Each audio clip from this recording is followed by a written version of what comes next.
सुप्रभात दोस्तों, स्वागत है मेरे अपने चैनल हिंदी साहित्य दर्शन में। दोस्तों, मैं आज आपके सामने पहली वीडियो लेकर आ रही हूँ जिसमें मैं आपको संस्कृत साहित्य के महत्वपूर्ण आचार्य विश्वनाथ के बारे में बताऊंगी। इनके वन लाइनर शॉर्ट्स क्वेश्चन हैं जो यूपी टीजीटी पीजीटी या आप पीजी लेवल का कोई भी कॉम्पिटिटिव एग्ज़ाम देना चाह रहे हैं हिंदी से संबंधित, उसमें ये क्वेश्चंस आते हैं जो अति महत्वपूर्ण है। चलिए मैं दोस्तों आपको बताती हूँ कि आचार्य विश्वनाथ संस्कृत साहित्य के आचार्यों में से एक हैं। ये वैष्णव धर्म को मानने वाले थे और कलिंग नरेश सिंह देव के महासंधि विग्रह थे। कलिंग नरेश गंग वंश के राजा थे जो 13वीं शताब्दी में मौजूद थे।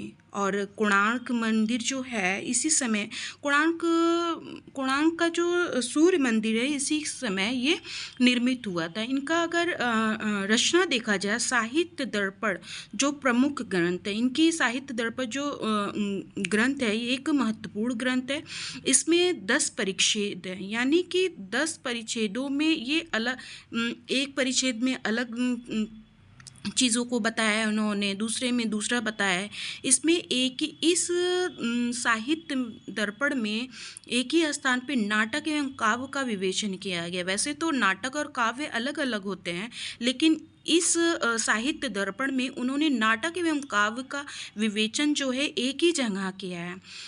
और दूसरी लाइन जो है, तात्पर्य नामक चौथी शब्द शक्ति का उल्लेख साहित्य दर्शन में ही मिलता है, साहित्य दर्पण में ही मिलता है। वैसे तो हिंदी में देखा जाए तो शब्द शक्तियाँ 3 हैं, अभिधा, लक्षणा, व्यंजना।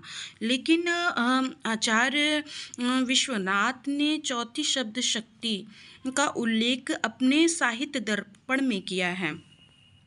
आचार्य विश्वनाथ ने काव्य प्रकाश कृत आचार्य मम्मट पर दर्पण नाम से एक टीका लिखी है। आचार्य विश्वनाथ ने जो आचार्य मम्मट के द्वारा लिखा गया काव्य प्रकाश रचना है उस पर दर्पण नाम से एक टीका लिखी है। आचार्य विश्वनाथ के महत्वपूर्ण अन्य रचनाएं जो राघव विलास है इसे महाकाव्य कहा जाता है। कुवलया चरित, प्रशस्ति रत्नावली इनकी एक महत्वपूर्ण अन्य रचनाएं हैं। कुछ महत्वपूर्ण प्रश्न जो पिछले साल क्वेश्चंस आ चुके हैं उसको भी मैं आपके सामने प्रस्तुत करती हूँ।